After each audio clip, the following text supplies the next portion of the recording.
نحمده ونصلي على رسوله الكريم أما بعد فأعوذ بالله السميع العليم من الشيطان الرجيم بسم الله الرحمن الرحيم فرح المخلفون بمقعدهم خلاف رسول الله وكرهوا أن يجاهدوا بأموالهم وأنفسهم في سبيل الله وقالوا لا تنفروا في الحر قل نار جهنم أشد حرا لو كانوا يفقهون وقال النبي صلى الله تعالى عليه وآله وسلم اشتقت النار إلى ربها فقالت ربي أكل بعضي بعضا فآذن لها بنفسين نفس في الشتاء ونفس في الصيف فأشد ما تجدون من الحر وأشد ما تجدون من الزمهرير صدق الله وصدق رسوله النبي الكريم ونحن على ذلك لمن الشاہدین والشاکرین والحمد للہ رب العالمین۔ انتہائی واجب الاحترام سامعین گرامی، اللہ تبارک و تعالیٰ نے انسان پر بہت ساری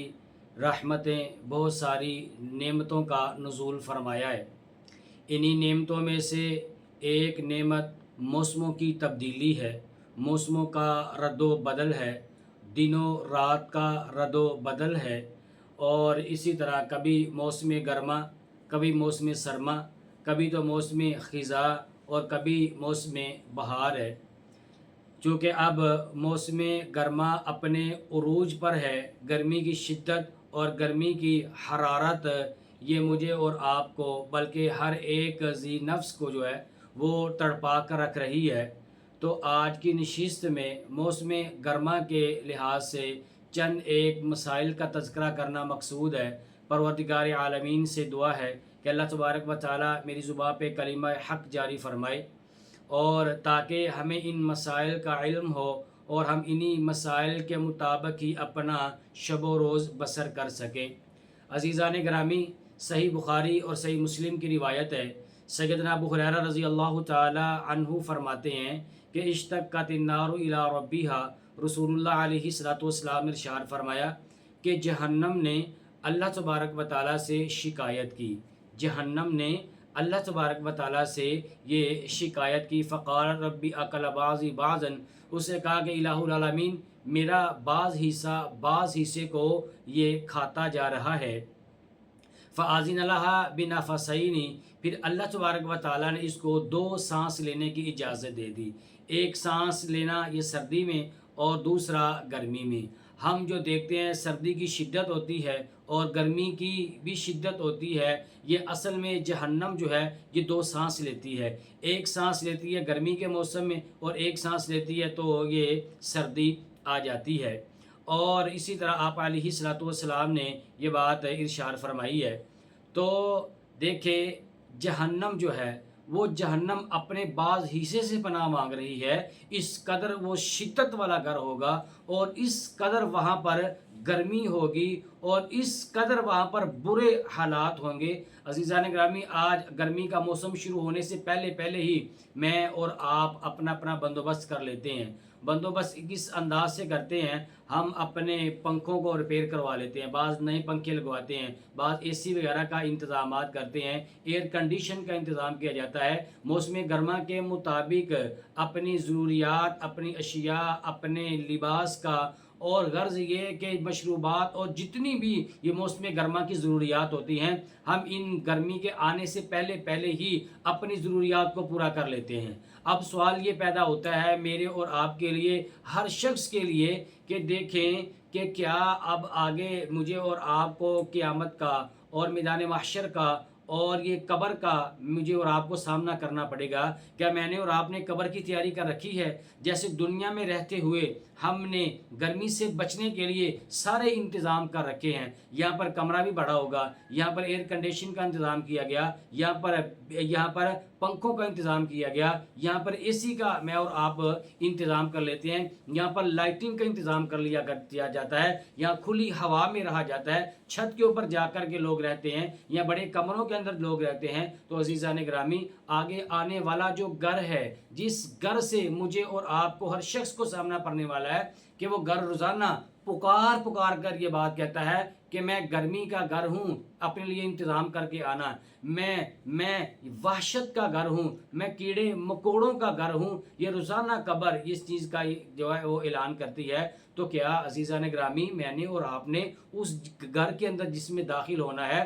تو جسے قبر کہا جاتا ہے، قبر کے لیے میں نے اور آپ نے اپنے لیے لائٹنگ کا انتظام کیا، قبر میں نے اور آپ نے اپنے لیے اے سی کا انتظام کیا، قبر میں نے اور آپ نے اپنے لیے جو ہے ایئر کنڈیشن کا انتظام کیا۔ اگر یہ سارے کے سارے انتظامات جیسے ہم دنیا میں کرتے ہیں، آخرت کے اعتبار سے میں نے اور آپ نے یہ انتظامات کر رکھے ہیں، تو میرے اور آپ کے لیے بڑی خوش قسمتی والی بات ہے۔ اگر میں نے اور آپ نے یہ انتظامات ابھی تک نہیں کیے، عزیزان گرامی یہ میرے اور آپ کے لیے موقع ہے، اس موقع کو غنیمت سمجھتے ہوئے اپنی آخرت کے لیے اور اپنی قبر کے لیے اور حشر کے لیے میں اور آپ اپنے لیے ذخیرہ کر لیں۔ آج میں اور آپ اپنے لیے، اپنے آنے والے کل کے لیے، اپنی آل اولاد کے لیے کتنا کچھ کرتے ہیں کہ ان کے مستقبل کے لیے ہم ان کے لیے انتظامات کر کے رکھتے ہیں، اور وہ جو ہماری یہ آنکھ، دنیاوی آنکھ بند ہونے کے بعد جو یہ دوبارہ آنکھ کھلنی ہے، جو میرا اور آپ کا حقیقی مستقبل ہے، کیا میں نے اور آپ نے اپنے اس حقیقی مستقبل کے لیے بھی کچھ ذخیرہ کر کے رکھا ہے کہ نہیں کر کے رکھا؟ کیا میں نے اور آپ نے اپنے اعمال صالحہ کی صورت میں اپنے لیے آگے بھی کوئی چیز بھیجی ہے کہ نہیں بھیجی؟ اگر میں نے اور آپ نے اپنے آگے حقیقی مستقبل کا انتظام کر کے رکھا ہے، پھر میرے اور آپ کے لیے بڑی خوش قسمتی والی بات ہے۔ اگر ابھی تک ہم نے انتظام نہیں کر کے رکھا، عزیزان گرامی میرے اور آپ کے لیے یہ بہت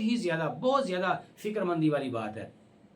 نبی کریم صلی اللہ تعالی علیہ وآلہ وسلم نے ارشاد فرمایا ہے کہ میدان محشر کا جو دن ہوگا وہ اس قدر سخت دن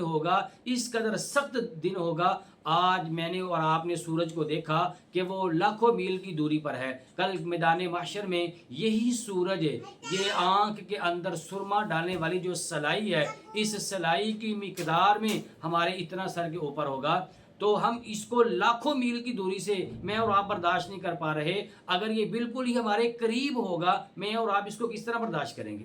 تو وہاں پر آج یہ لاکھوں میل کی دوری پر ہے، اس قدر گرمی کی شدت ہے اور اس قدر پسینے کی وجہ سے میں اور آپ تنگ پڑ جاتے ہیں، تو جس وقت یہ ہمارے بالکل سر کے اوپر ہوگا تو کس طرح ہمارا دماغ اس وقت کھولے گا؟ آج لاکھوں میل کی دوری پر ہے تو ہمارا دماغ کھولتا ہے، جی چاہتا ہے کہ سر کے بال ان کو اتروا لیا جائے، اپنے لباس کو تبدیل کر لیا جائے، اپنے لباس کو اتار لیا جائے۔ تو عزیزان گرامی ذرا میں اور آپ سوچیں کہ میدان محشر کی گرمی جو ہوگی وہ کس قدر گرمی ہوگی۔ اور آج یہ صبح بھی ٹھنڈی ہوتی ہے، بسا اوقات رات کی جو ہوتی ہے وہ اس قدر سخت، رات کے وقت میں بھی گرمی کی شدت نہیں ہوتی، تو وہ دیکھیں اتنا بڑا جو دن ہوگا، تو اس دن میں کوئی کسی قسم کا سایہ نہیں ہوگا۔ آج میں اور آپ درخت کے سائے کے نیچے بیٹھ جاتے ہیں، میں اور آپ اپنے گھر کی چھت کے نیچے بیٹھ جاتے ہیں، عزیزان گرامی وہاں پر کوئی کسی قسم کا درخت نہیں ہوگا، وہاں پر کوئی چھت نہیں ہوگی، اللہ تبارک و تعالیٰ کے سائے کے سوا وہاں پر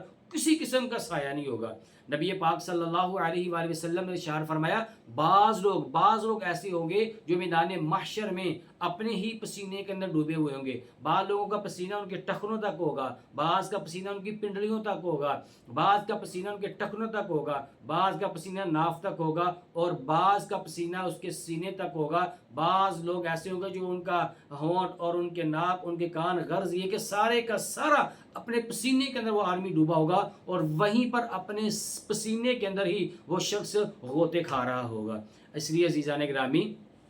ہم یہاں پر گرمی کی شدت کو مد نظر رکھتے ہوئے ہم اس کے کئی قسم کے انتظامات کرتے ہیں۔ مجھے اور آپ کو چاہیے کہ میں اور آپ اپنی آخرت کے لیے، میدان محشر کی گرمی سے بچنے کے لیے، قبر کی گرمی سے بچنے کے لیے، حشر کی گرمی سے بچنے کے لیے، جہنم کی گرمی سے بچنے کے لیے مجھے اور آپ کو انتظامات کرنے ہوں گے۔ اور وہ انتظامات کیسے ہیں، وہ کون سے انتظامات ہیں کہ میں آپ اللہ تبارک و تعالیٰ کے احکامات کو، رسول اللہ صلی اللہ علیہ وآلہ وسلم کے مبارک طریقے کے اوپر چل کر ہم احکامات کو عمل کریں گے، ہم قبر میں بھی آسانی ہوگی، قبر میں لائٹنگ کا انتظام ہوگا، قبر میں اے سی کا انتظام ہوگا، قبر میں اللہ تبارک و تعالیٰ جنت کی کھڑکی کھول دیں گے، سارے انتظامات وہاں پر ہو جائیں گے۔ قبر کا معاملہ اچھا ہوا، محشر کا معاملہ بھی اچھا ہو جائے گا۔ چند ایک باتیں آپ کے سامنے عرض کی، اللہ پاک سے دعا اللہ ہمیں عمل کی توفیق عطا فرمائے۔ وہ راتوں کو خلوت سے معمور سجدے، وہ لمبی رکعتوں سے مسحور